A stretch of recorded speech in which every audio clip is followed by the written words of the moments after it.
Masaya natin ipaghandang pagdating ng manunubos na kapalitas natin. Tuwirin mga landas, mga alitan ay tapusin sapagkat si Kristo'y darating. Simula mula noong unang-una, nang ang tao'y nalubos sa sala. Bilang ako maglilihim, ang sagot niya ay Emmanuel. Masaya natin ipaghandang pagdating ng manunubos na kapalitas natin. Tuwirin mga landas, mga alitan ay tapusin sapagkat si Kristo'y darating. Tuwirin mga landas, mga alitan ay tapusin sapagkat si Kristo'y darating. Sa ngalan ng Ama, ng Anak, at ng Espiritu Santo. Amen. Sumainyo ang Panginoon. At sumaiyo rin. Mga kapatid, sino ba sa atin ang hindi nawawala, naliligaw, at nalilito minsan sa buhay? Pero anong kailangan mong gawin kapag hindi ka na sigurado sa iyong buhay? Kailangan mo munang huminto, kailangan mo munang magtanong. At kung talagang hindi mo alam kung paano magpatuloy, ikaw ay bumalik. Tayo nagpapasalamat sa Diyos dahil sa banalamisang ito, tayo humihinto muna. Kinakausap tayo ng Diyos. Naway bumalik tayo sa Kanya para mabigyan niya tayo ng tamang direksyon kung paano tayo magpapatuloy sa ating buhay. Sa napakaraming beses na kung saan naging matigas ang ating ulo at wala tayong ibang pinakinggan kung hindi tayo lang.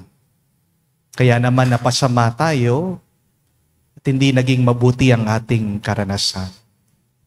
Minin natin ang pagkakataon ng ating kataasan ng loob. Sa mga pagkakataong mas pinili pa nating mawala at magwala kaysa sa magpahanap at manatili sa piling ng Diyos. Naway sa ating pag-amin at pagkukumpisal, makita tayong karapat-dapat na makatanggap muli sa banal na katawan at dugo ni Kristo, ang tinapay ng buhay, ang pagkain, pagpapalakas sa ating paglalakbay pabalik sa Kanya. Inaamin ko Sa makapangyarihang Diyos at sa inyo mga kapatid, na lubha akong nagkasala sa isip, sa salita, sa gawa, at sa aking pagkukulang. Kaya isinasamo ko sa mahal na Birheng Maria, sa lahat ng mga anghel at mga banal, at sa inyo mga kapatid, na ako'y ipanalangin sa Panginoong ating Diyos. kawan tayo na makapangyarihang Diyos, patawarin tayo sa ating mga kasalanan, patnubayan tayo sa buhay na walang hanggan. Amen. Panginoon, kaawaan mo kami. Panginoon, kaawaan mo kami. Kristo, kaawaan mo kami. Kristo, kaawaan mo kami. Panginoon, kaawaan mo kami. Panginoon, kaawaan mo kami. Manalangin tayo. Ama naming makapangyarihan, pinahayag mo na may tutubos sa sanlibutan. Ang kariktan ng kanyang pagsilang ay mahintay nawa ng may pananabik at kagalakan. Sa pamagitan niya kasama ng Espiritu Santo, magpa sa walang hanggan. Amen.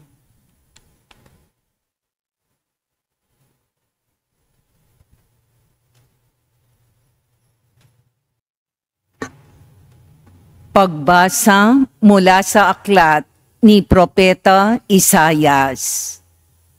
Aliwin ninyo ang aking bayan, sabi ng Diyos.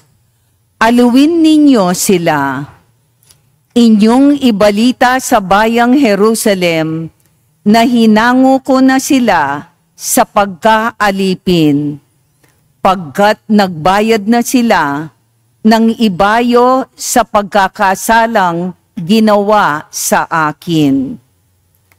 May tinig na sumigaw, "Ipaganda ang Panginoon ng daan sa ilang, isang patag at matuwid na lansangan para sa ating Diyos. Tambakan ang mga lambak, patagin ang mga burol at bundok, at pantayin ang mga baku-bakong daan. Mahahayag ang kaningningan ng Panginoon at makikita ng lahat. Siya mismo ang nagsabi nito, magpahayag ka, ang sabi ng tinig. Ano ang ipahahayag ko? Tanong ko. Sumagot siya, ipahayag mong ang tao ay tulad ng damo, ang kanyang buhay ay tulad lamang ng bulaklak sa parang. Nalalanta ang damo at ang mga bulaklak ay kumukupas kung sila'y mahipan ng hangin. Ang tao ay tulad lamang ng damo. Oo, ang damo'y nalalanta at kumukupas ang mga bulaklak. Ngunit ang salita ng Diyos ay hindi lilipas. At ikaw, O Jerusalem, mabuting balita ay iyong ihayag.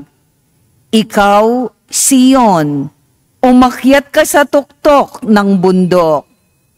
Ikaw ay sumigaw, huwag kang masisindak. Sabihin sa Huda, narito ang iyong Diyos. Dumarating ang Panginoon na makapangyarihan, taglay ang gantimpala sa mga hinirang. At tulad ng pastol, yaong kawan niya ay kakalingayin sa sariling bisig, yaong mga tupay kanyang titipunin, sa kanyang kandungan ay pagyayamanin, at papatnubayan ang tupang may supling.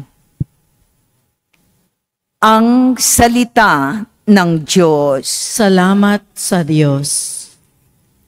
Ang ating Diyos ay darating upang tayo ay tubusin. Ang ating Diyos ay darating upang tayo ay tubusin. Purihin ang Panginoon, awitan ng bagong awit. Panginooy papurihan nitong lahat sa daigdig. Awitan ang Panginoon, sa ngalan niya ay purihin. Araw-araw ang ginawang pagliligtas ay banggitin. Ang ating Diyos ay darating upang tayo ay tubusin. Kahit saay ipahayag na ang poon ay dakila, sa madla ay ipahayag ang dakila niyang gawa. Panginooy siyang hari, sa daigdig ay sabihin, sa paghatol sa nilikha, lahat pantay sa paningin. Ang ating Diyos ay darating upang tayo ay tubusin. Lupa't langit ay magsaya, umugong ang kalaliman, lahat kayo na nilikhang nasa tubig ay magdiwang. Ang bukirin at ang lahat ng naroon ay sumigaw, pati mga punong kahoy sa galak ay mag-awitan. Ang ating Diyos ay darating upang tayo ay tubusin. Ang poon ay pupurihin, pagkat siya ay daratal. Paririto sa daigdig, upang lahat ay hatulan. Tapat siya kung humatol, at lahat ay pantay-pantay. Ang ating Diyos ay darating upang tayo ay tubusin.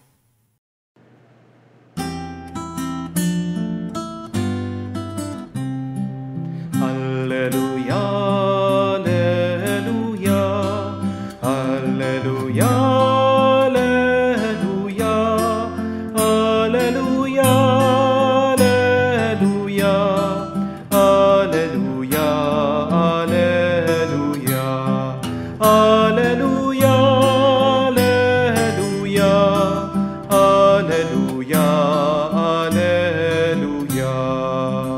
Narito ang araw ng Diyos, darating upang matubos tayong kanyang kinukupok.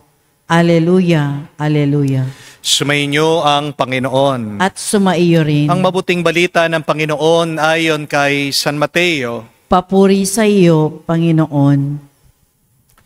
Nung panong yun, sinabi ni Jesus sa kanya malagad, ano sa akala ninyo ang gagawin ng isang taong may 100 tupa kung maligaw ang isa sa mga iyon? Hindi kaya niya iiwan ang 99 na kumakain sa kaburulan upang hanapin ang naligaw?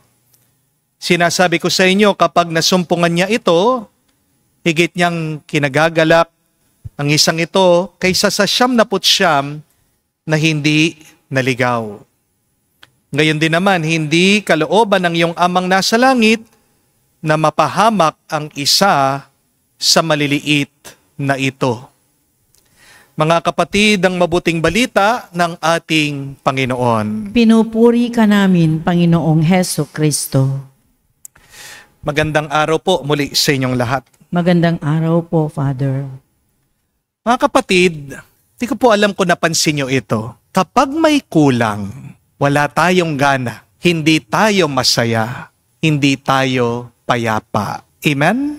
Nung pong nag-pilgrimage kami, last November lang po, alam nyo yan, kahit na napakaganda po ng aming mga pinupuntahan, mga simbahan, mga tourist spots, pero pagdating na po sa kainan, hindi na po masaya yung aking mga kasama. Bakit? Paano ba naman po, puro sandwich at spaghetti lang, pasta, ang pinapakain sa amin? Tayong mga Pilipino, di po ba? Merienda lang ang pasta at sandwich. Kaya gutom na gutom ang mga Pilipino dahil ano po ang hinahanap? Kanin. Amen? Hindi kompletong ating kainan kapag walang kanin. Mawala na ang lahat, wag lang kanin. Because rice is life. Amen? Tanong ko po ito sa inyo. Kayo pong mga magulang, makakatulog ba kayo na mahimbing kapag kulang pa yung mga anak nyo sa bahay? Di ba hindi? Hanggat hindi kompleto yung mga anak mo, hanggat hindi sila nakakauwi sa inyong tahanan, hindi hihinto sa kaba ang puso mo. Amen? Ganyan din po, hindi kompletong araw natin hanggat hindi tayo nakapag-cellphone. Kapag hindi mo dala ang iyong cellphone, hindi ka palagay. Malungkot na kwento yan. Buti pa ang cellphone palagi nating hinahanap. Pero ang salita ng Diyos, ang Biblia, hinahanap ba natin? Bakit pagdating sa cellphone, kapag hindi mo ito hawak, hindi tayo komportable, malungkot tayo. Pero pagdating sa salita ng Diyos, kapag wala ito sa iyong puso, parang wala man sa iyo. Kahit na isang bagay lang ang nawawala sa iyo. Pero di ba, kung talagang mahalaga ito sa iyo, titigil mo ang iyong buhay para hanapin lang ito. Amen? Ganyan din po pagdating sa Diyos. Paulit-ulit tayong nawawala dahil sa kasalanan. Pero mabuting balita, hindi napapagod ang Diyos sa paghahanap sa atin. Amen? Yan po ang nilalarawan ng ating nabasang mabuting balita ngayon. Ang Diyos, si Jesus, ang mabuting pastor. At tayo, yung nawawalang tupa. Kayang iwanan daw ng pastor yung 99 para hanapin lang yung nag-iisa na naligaw. Oo, isa lang yung nawala, pero yung isang yon ay mahalaga pa rin. Isa lang yung nawala, pero yung nawala ay mahal pa rin. Isa yung naligaw, pero kinukumpleto nung nawala yung tuwa ng pastol kapag ito ay natagpuan. The good news is, though God is complete, we still complete the joy of God. Isipin niyo po yun. Meron ba tayong maidaragdag sa Diyos? Diyos siya, kompleto na siya, nasa Kanya na ang lahat. Pero hinahanap pa rin niya tayo dahil diyan nagiging ganap, napupuno ang kanyang tuwa. Ganyan tayo kamahal ng Diyos. Think about that. You are precious in the eyes of God. Kaya ang tanong, nakikita ba natin ang Diyos naman bilang pangumpleto ng ating buhay? Buti pa ang Diyos, hinahanap tayo. Tayong pagkumpleto ng kanyang tuwa. Tayo, nararamdaman ba natin? Pinupuno ba tayo ng tuwa ng Diyos? Ang malungkot na kwento, hinahabol natin minsan yung mga hindi naman para sa atin. Marami sa atin ang pagod kasi hinahanap palagi yung approval ng ibang tao. Gusto natin walang magalit sa atin. Gusto natin walang kumontra sa atin. Gusto natin walang manira sa atin. Tayo'y pasalamatan. Pero kahit na anong gawin mo, kapatid, hindi mo makukuha ang puso ng lahat ng tao. Amen? Kaya pagod ka. Nagpapa-impress ka. Kaya pagod ka kasi hinahabol mo yung pinaka-napaka-imposible. Ano yon? Yung mahalin ka ng lahat ng tao. Hindi pwede yun. Because you cannot please everybody. Not all people will love you. Amen? Ang masakit pa minsan, habang hinahabol natin yung likes ng mga tao, hindi mo hinahabol yung yes ng Diyos. Mga kapatid, hindi mahalaga na mahalin ka ng iba. Ang mas mahalaga, mahal ka ng Diyos. Hindi mahalaga kung kailangan ka ng iba. Ang mahalaga, malaman mo, kahit na hindi ka kailangan ng Diyos, hinahanap ka niya. Pero pangalawa, nakakalungkot din na meron tayong mga inaasam na bagay na hindi naman nagpupuno sa atin. Nangangarap tayo ng malaking bahay, magarang sasakyan, bakasyon sa ibang bansa, maraming pera, na inakala natin, diyan manggagaling ang ating kapayapaan. We forget, more money, more problems. Amen? Pero kahit na paano mo dagdagan ang labas ng buhay mo, kung kulang ka sa loob, mahina ang buhay mo. Masisira ka, maliligaw at maliligaw ka. Napapagod ka talaga kasi inaasam mo yung mga bagay na hindi naman talaga mag-aalis ng lungkot ng buhay mo. Kahit na gaano karaming alak ang itungga mo, kahit na gaano karaming magagandang damit ang isuot mo, kahit na ilang mga magagandang lugar ang iyong puntahan, hindi yan ang magbibigay sa'yo na nagtatagal na tuwa at galak. Pera man, kayamanan, kapangyarihan, panandalian lang. Si Mike Tyson lang nga po, napanood ko. Yung interview niya, pinakita niya yung mga belt niya nung nanalo siya. Tanong sabi niya sa nag-i-interview, basurang mga yan.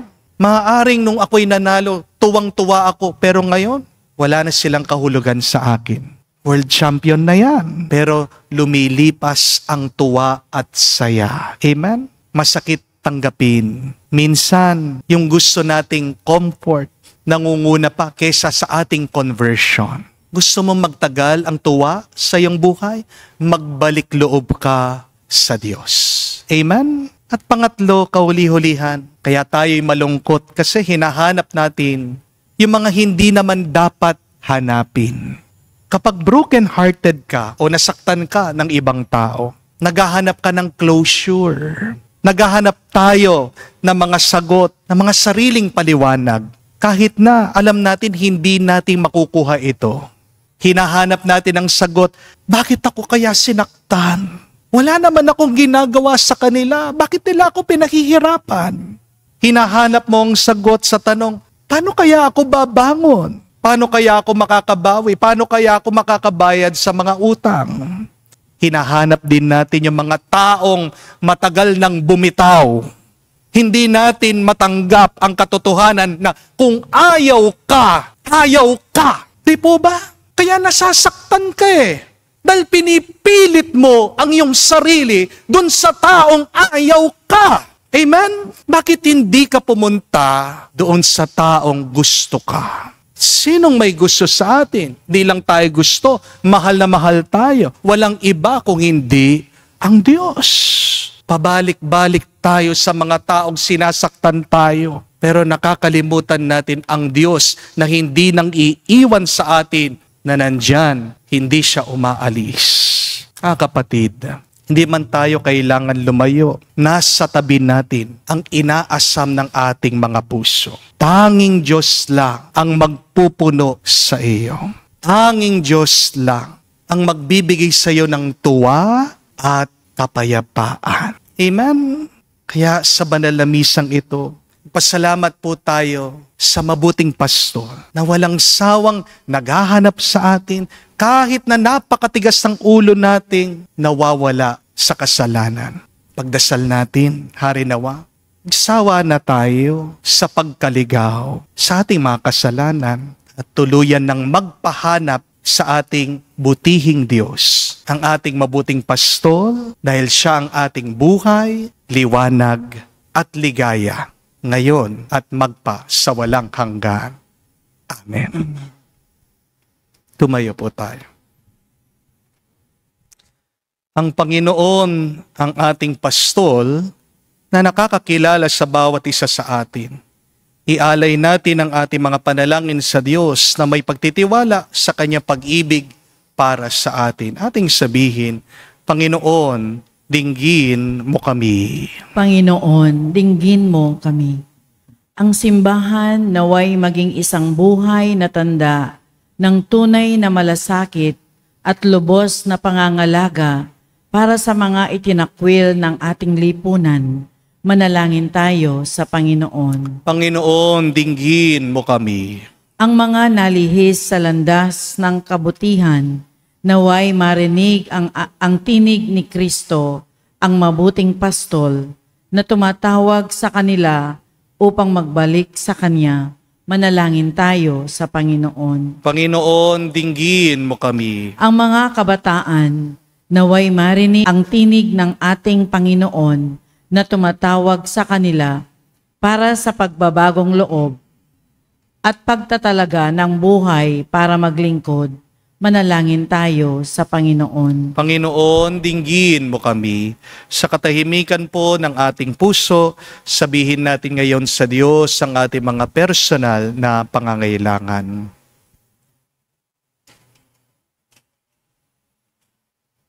Pinakamabuting Ama, gabayan mo kami sa matuwid na landas. Dinggin mo ang aming mga panalangin at pagpalain mo ang bawat isa sa amin sa paraang ikaw ang higit na nakakaalam. Naway makasunod kami kung saan kami akayin. Hiniling namin to sa pamagitan ni Kristo, aming Panginoon. Amen.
Send us your Spirit.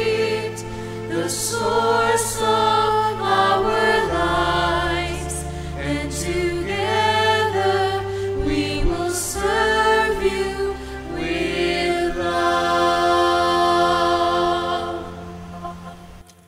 Manalangin kayo mga kapatid, para ang ating mga paghahain ay kalugdan ng Diyos amang makapangyarihan. Tanggapin nawa ng Panginoon itong paghahain sa iyong mga kamay, sa kapurihan niya at karangalan, sa ating kapakinabangan at sa buong sambayanan niyang banal. Ama naming lumikha, kalugdan mo ang aming mga panalangin at alay. Sa anumang kakulangan ng aming abang na kayanan, naway ang pag-ibig mo ang nagbibigay kapunuan, sa pamagitan ni Jesucristo kasama ng Espiritu Santo, magpa sa walang hanggan. Amen. Sumainyo ang Panginoon. At sumaiyo rin. Itaas sa Diyos sa inyong mga puso at diwa. Itinaas na namin sa Panginoon. Pasalamatan natin ang Panginoong ating Diyos. Marapat na siya ay pasalamatan. Ama naming makapangyarihan, tunay nga marapat na ikaw ang aming pasalamatan. Sa pamagitan ni Jesucristo na aming Panginoon. Siya'y sinugo mo upang matupad ang iyong magandang balak para sa lahat. Hindi niya kinahiyang mamuhay ng mahirap upang mapakisamahan niya kaming matapat. Siyang naging hindi na iba sa amin upang maitampok niya kami sa iyong piling. Sa kanyang lantarang muling pagdating, ang pakikisama niya'y puspusang magniningning. At ang pangako niya'y kapanapanabik ay inaasahan naming lubos na makakamit. Kaya kaisa na manghel nagsisiawit ng papuri sa iyo. Nang walang humpay sa kalangitan, kami nagbubunyi sa iyong kadakilaan.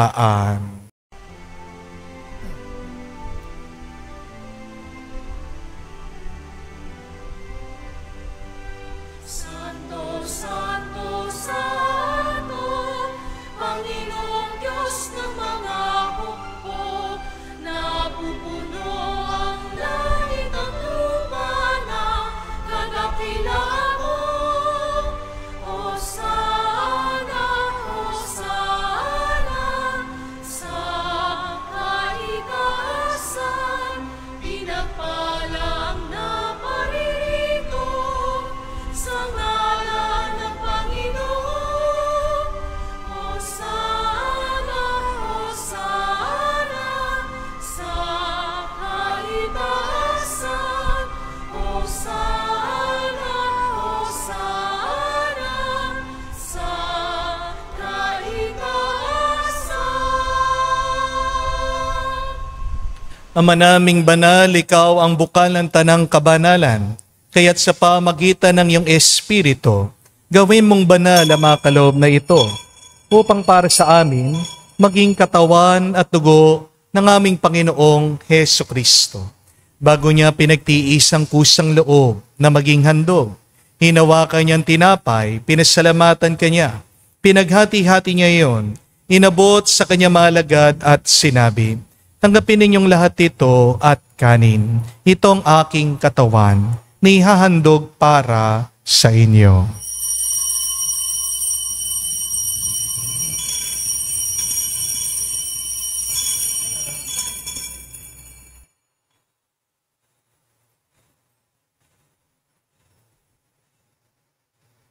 Gayon din naman na matapos ang hapunan, hinawakan niyang kalis, muli kanyang pinasalamatan. Nabot niyang kalis sa kanyang malagad at sinabi, tanggapin ninyong lahat ito at inumin. Ito ang kalis ng aking dugo, ng bago at walang hanggang tipan. Ang aking dugo na ibubuhos para sa inyo at para sa lahat, sa ipagpapatawad ng mga kasalanan. Gawin ninyo ito sa pag-alaala sa akin.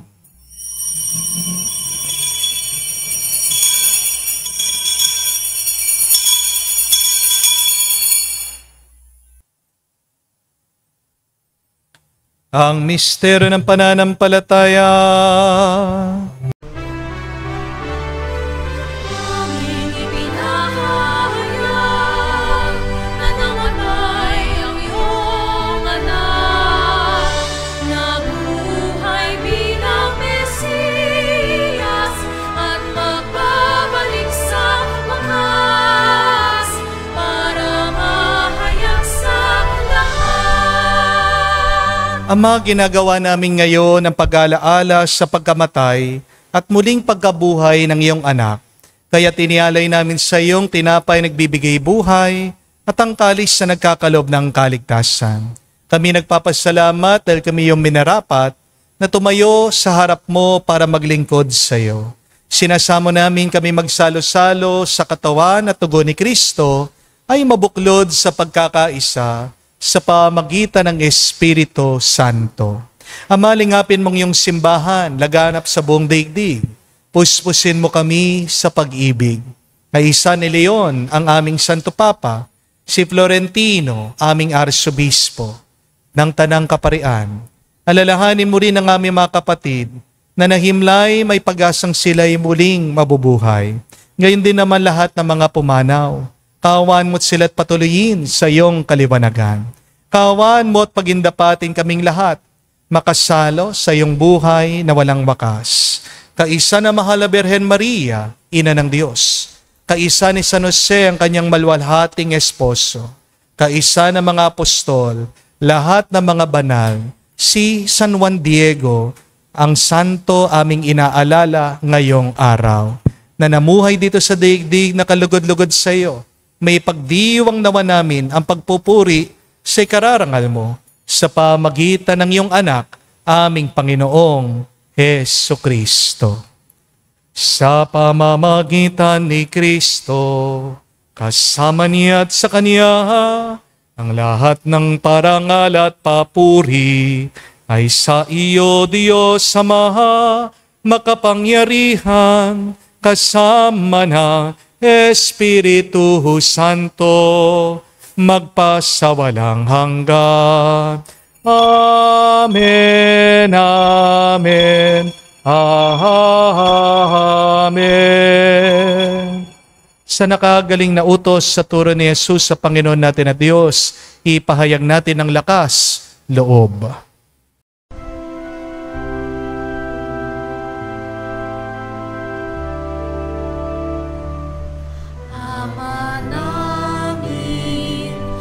Sumasalangit ka, sambahin ang ngalan mo, mapasa amin ang kaharian mo, sundin ang loob mo dito sa lupa.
Hinihiling namin kami, Diyos, sa lahat na masama, pagkalooban ng kapayapaan araw-araw, ligtas sa kasalanan, ilayo sa lahat ng kapahamakan, samantalang aming pinanabikan ang dakilang araw ng pagpapahayag ng tagapagligtas naming si Hesukristo. Sapagkat iyo ang kaharian at kapangyarihan at ang kapurihan magpakailanman.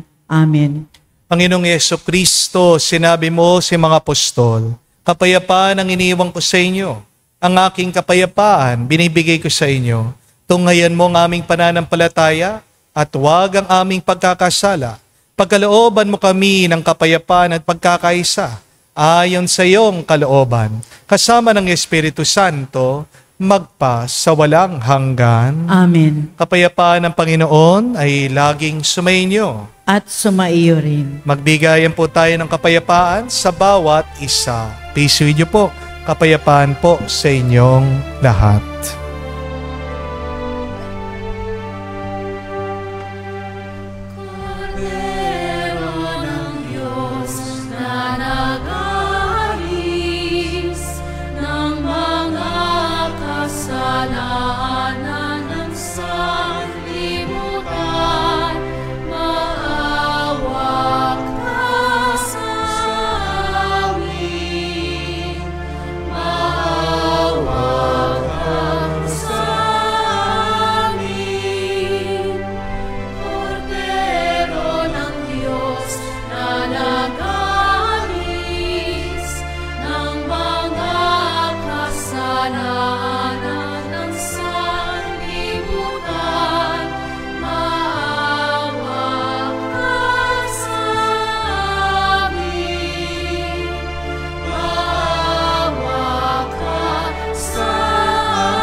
Mga kapatid, naririto ang ating Panginoong Hesukristo, ang Kordero ng Diyos. Siya nag-aalis sa mga kasalanan ng sanlibutan.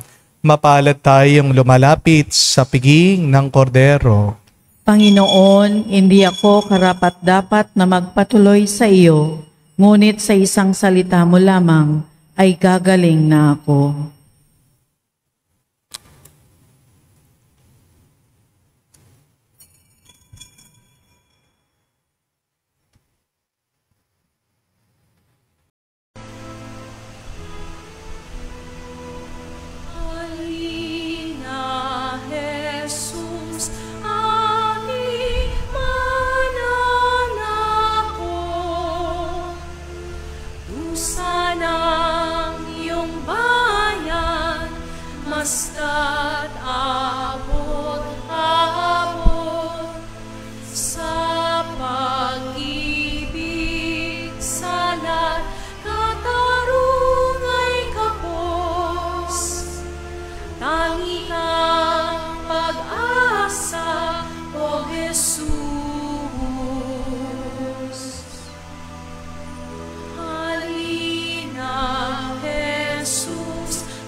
Manalangin tayo.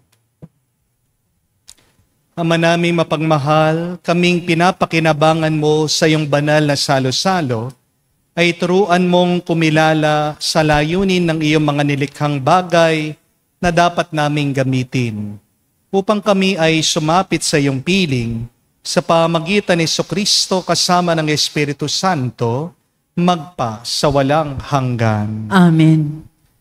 Bakit ba po tayo nawawala, nalilito at naliligaw minsan sa buhay?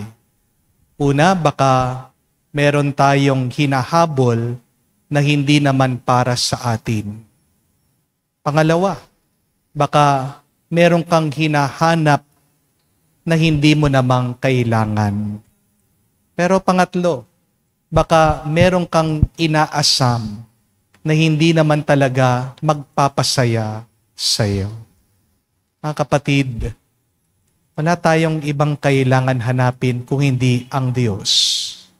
Dahil ang mabuting balita ang Diyos kahit na kumpleto na, ganap na, buo na siya, inaasam pa rin tayo at hinahanap ng Diyos. Dahil tayong nagkukumpleto sa kanyang tuwa at saya. Harinawa kung paano tayo hinahanap ng Diyos. Hanapin din sana natin ang kanyang muka. Dahil kapag ang muka ng Diyos nagliwanag sa atin, mapupuno tayo ng tuwa, ng kapayapaan, at ng ligaya. Kaya pasalamatan natin ang ating mabuting pastol na hindi nagsasawang naghahanap sa atin. Para po sa ating assignment, ating dasalin ngayon, sabihin natin, Panginoon, tulungan mo akong magsawa sa kasalanan para tanging ikaw lang ang aking hanapin at ikaw ang magpuno sa aking puso, sa aking buhay. Sumainyo ang Panginoon. At sumaiyo rin. At kayo basbasa ng Diyos, makapangyarihan sa lahat, sa ngalan ng Ama, ng Anak, ng Espiritu Santo. Amen. Ang ating misa ay natapos na. Humayo kayo sa kapayapaan ni Kristo. Salamat sa Diyos.